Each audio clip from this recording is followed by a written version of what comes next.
Hello everyone, welcome to this edition of the Primetime Newscast on Equinoxe Television, live from our headquarters in Cameroon's economic capital, Douala.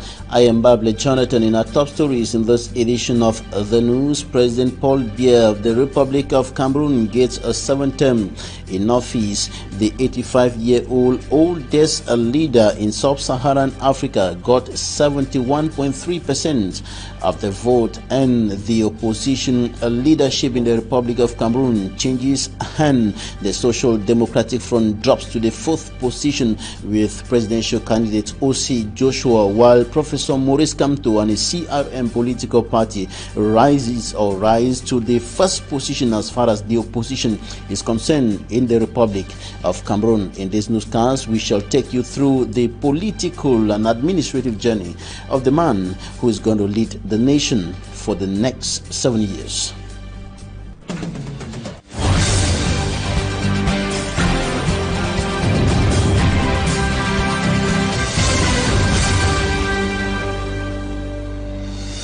Official results of the 7th of October 2018 presidential election in the Republic of Cameroon have been published by the Constitutional Council, and according to that result, President Paul Biya got 71.3% of the vote, thus emerging as a leader of this country in the next 7 years. We have details in this report by Mimi Mefo.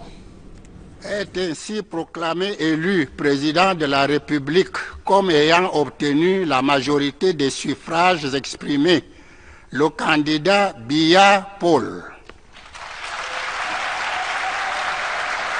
The CPDM candidate Paul Biya has been re-elected president of the Republic of Cameroon for the 7th mandate. Vous avez résisté autant qu'il était possible. Mr. Biya has for the 5th time won a landslide victory, an election he's taken part in for the 6th time since 1984. Incumbent Paul Biya won the election with 71.28%, followed by Maurice Kamto 14.23%, Cabral Libi 6.28%, Joshua Ossi 3.35%, Adamundam Joya came 5th with 1.73%, Gaga Aman Aji 1.55%, Franklin Difo Afangwi 0.67%, Serge Espama Tomba 0.56%, and the last on the list is Akere Muna with 0.35%. While Paul Biya won the election in 9 out of 10 regions of Cameroon, Professor Maurice Kamto created a historic defeat in the littoral region by grabbing 38.60% of the votes.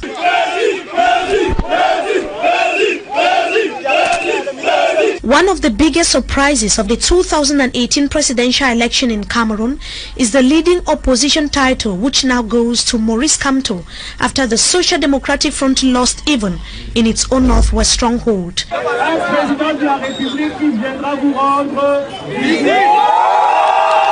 The Social Democratic Front party's Joshua Ossi came 4th after Maurice Kamto and Cabral Libi respectively.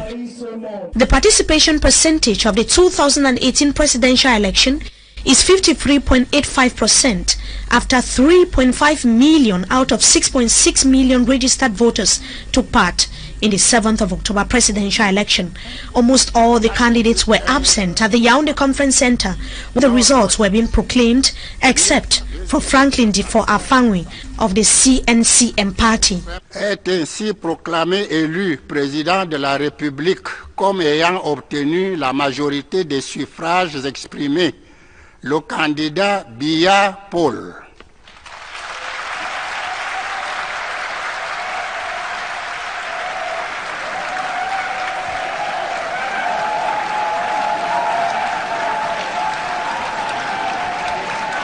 Paul Biya would be sworn in within the period of 15 days. In the report coming up next, we take you through the administrative and political journey of the man who is going to lead the Republic of Cameroon for the next 7 years, President Paul Biya. Upon his return to Cameroon from France, where he pursued his university studies, Paul Biya was appointed Minister of Special Duties at the Presidency of the Republic in October 1962.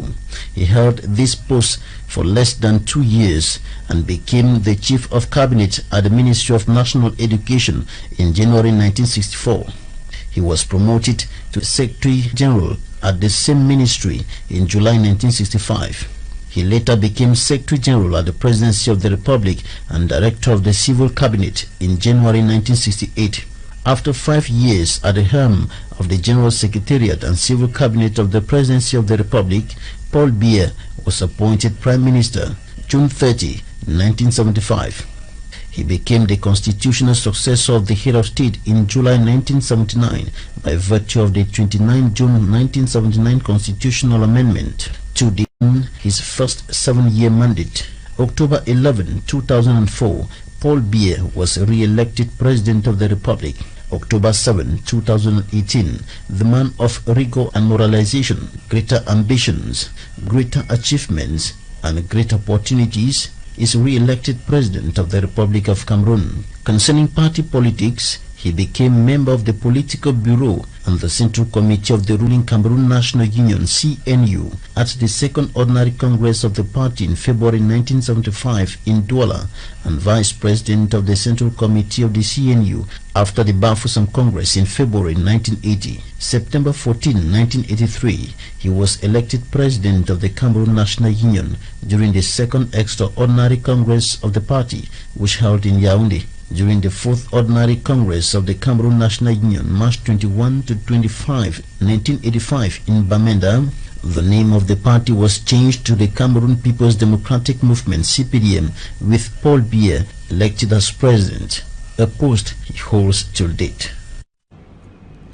President Paul Biya re-elected at the helm of the Republic of Cameroon with 71.3% of the vote. Now we talk something else. The President of the Central African Republic, Akanj Touadera, is in Cameroon. He arrived at the country's economic capital, Douala, earlier today. President Akanj Touadera is on his way to Switzerland, and the President, his wife, and a delegation of over 10 witnessed no changes 2 years after the catastrophe occurred, and the wagons are still present. Recently, the population of the area mounted some pressure to see the government do something in that part of the country as far as the victims of the train accident is concerned. Now we have details in this report by Equinoxe. Exactly 2 years now since the train derailment in the Seka Nyohankele division of the Central region that claimed close to 100 lives and dozens injured occurred. Since then, nothing has changed at the accident site. The wagons that tumbled off the rails are still visible, despite recurrent calls to ensure that Camroil gets rid of these wagons that caused the population to have a flashback and shed tears. Je ne sais plus ce que cette masse de fer est en train de faire à la gare, parce que ça nous pense toujours, c'est-à-dire à nos frères, nos pères, nos mères qui sont morts. Hoodlums are equally using these wagons as their hideouts. Ces wagons-là sont devenus déjà un lieu de refuge des bandits, les fumeurs de chanvre indien. Ils agressent les gens, ils se casent là-dedans. Other residents say no commemoration has equally been organized to honor those who have departed in the Black Friday tragedy.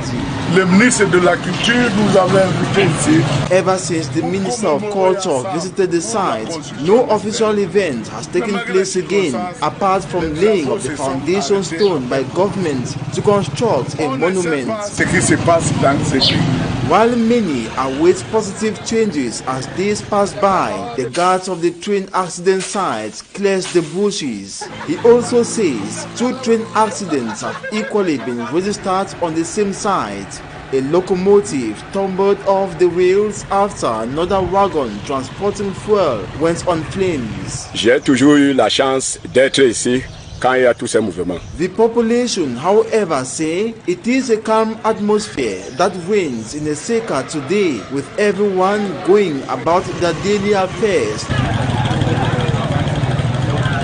Nevertheless, this does not erase the Seka October 21st memory, as it remains indelible. Je crois que Ce n'est pas pour si peu que ça va s'effacer. They wish annually a special commemoration be organized for this date in Cameroon. Ce triste événement. Others say the Seka District Hospital that plays a significant role during the train accident by taking charge of victims be honored with rehabilitation. Dans l'hôpital, tout le monde a reconstitué le patrimoine de l'hôpital. Traditional authorities on their part have not stopped performing certain rites on the October 21st train derailment site. Cameroonians who have given him this resounding victory expect a lot from him, with top on the agenda being the return of peace to a country currently rocked by insecurity in some of its regions. We should first of all solve our own crisis. First and foremost, that is peace. We cannot progress in a country without peace. We need peace in this country. Let him see first by solving the Anglophone crisis. We are afraid of war. Everything is not as we wanted, but as the new president is elected now, we want him to create peace. Just like the Boko Haram crisis which came up and died within President Paul Biya's reign, Cameroonians have given President Paul Biya another mandate to solve the Anglophone crisis born during his last mandate. But peace and stability is not the only expectation of Cameroonians from their new president. Create job opportunities for us so that we should be employed immediately when we finish from school. Because paying her, use some of money in schools, in professional schools, and at the end you are not able to be employed. It's not an easy task. Parents are suffering. Let him see what to do to help us. Pray that the president should be wise enough to help us to create job opportunities or to have jobs for us. Revamping the health sector, boosting the economy, tackling youth unemployment, ensuring a deserving welfare to these giants of the Central African sub-region are some of the things Cameroonians say their re-elected president should focus on. Expectations of some Cameroonians in the country's economic capital Douala, sampled by Fomi Armstrong Sander, and some Cameroonians in the city of Limbe in the southwest region of the country equally spoke to our correspondent in that part of the country, Davidson Maimon. This is what they said. With the ghost town still very effective in Limbe, coupled with the proclamation of the presidential result, the streets in Limbe are almost empty, except for some few private vehicles. Businesses all shut down. However, executive members of the FACO 1A section of the ruling CPDM party, with that of sister section of FACO 1B and C, not leaving out members of allied political parties, braved the odds despite the ghost town to answer present at the FACO 1A party secretariat Down Beach as one big family to watch the proclamation of the October 7, 2018 presidential elections. Showcase moment sent shockwaves as the CPDM militants burst into jubilation following the proclamation of Paul Biya victory by the president of the Constitutional Council.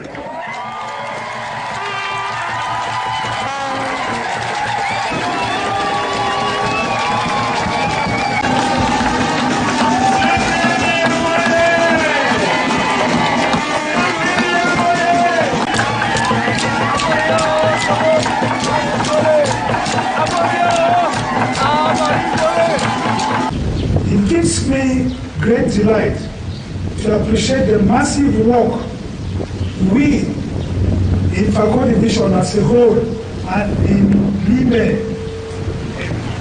in particular have carried out despite all the threats and difficult environment. We brave the odds to register one of our highest participation rates in the crisis-ridden southwest and northwest regions. Though celebration in Limbe took place only at the CPDM party secretariat, as the entire city is calm but afraid of the unknown, the people can only pray for peace. We thank you that you have kept us in Limbe, especially in peace. Let your name be glorified. We pray, O Lord God, that even as the elections have been proclaimed all over the country, we just ask that your peace surpasses all understanding will be the portion of this nation in the name of Jesus. We wrap up this edition of the news with an advertorial on the Information and Communication Technologies ICT University Cameroon. That institution is breaking new grounds to enhance and promote quality education and training. For me, Armstrong Sander. The convocation ceremony of the Information and Communication Technology University Yaoundé, Cameroon, offered an opportunity for management to explain the programs offered by the institution to parents, students and teachers, as well as highlighting what the university expects from them for the new academic year.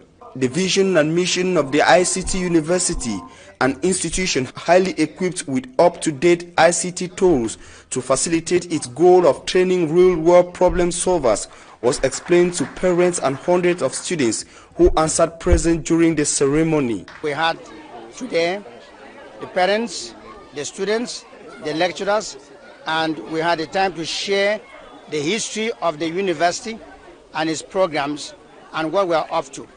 We also had the opportunity of the president, Professor Victor Mbarika, addressing the students from the United States, so that he too, as a board chair of the Board of Trustees, tells the students his own words of welcome and the parents and the programs that he has led ahead for this university.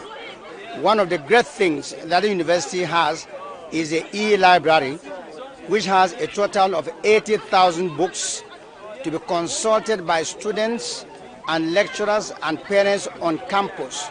The e-library of the ICT University is a special platform which does not use internet, thanks to a special server in which the university has downloaded hundreds of textbooks for the students to access and do their research. E-library, where they have access to several hundreds of thousands of books. So we're looking forward to our students actually using them.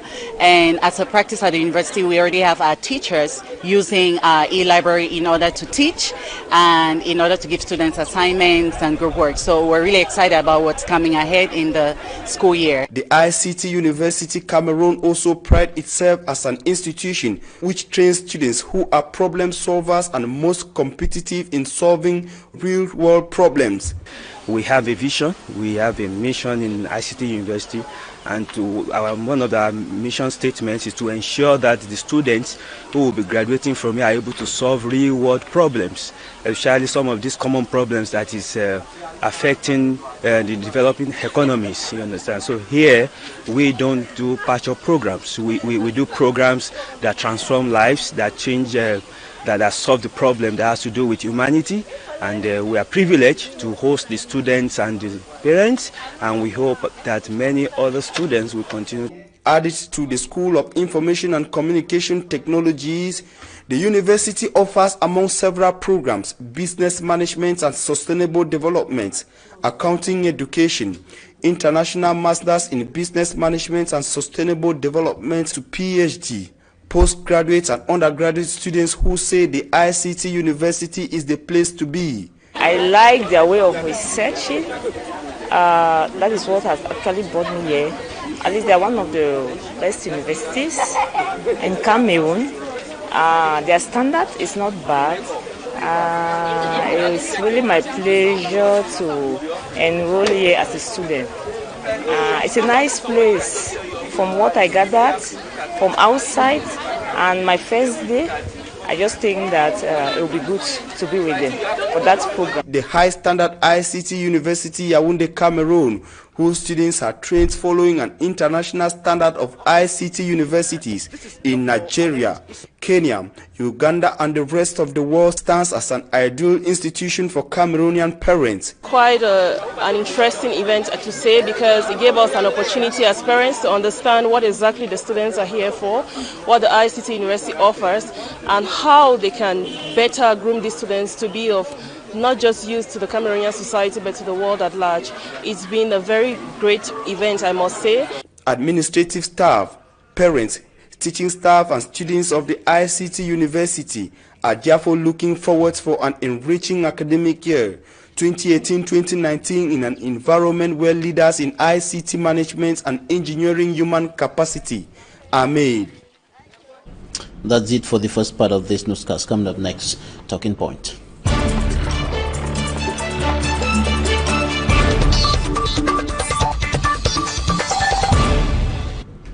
Thanks for joining us in Talking Point. We are receiving in this edition of the program a legal mind and member of the now second opposition political party in the Republic of Cameroon. The leadership of the opposition in the Republic of Cameroon has changed hands. The CRM political party has taken over from the Social Democratic Front.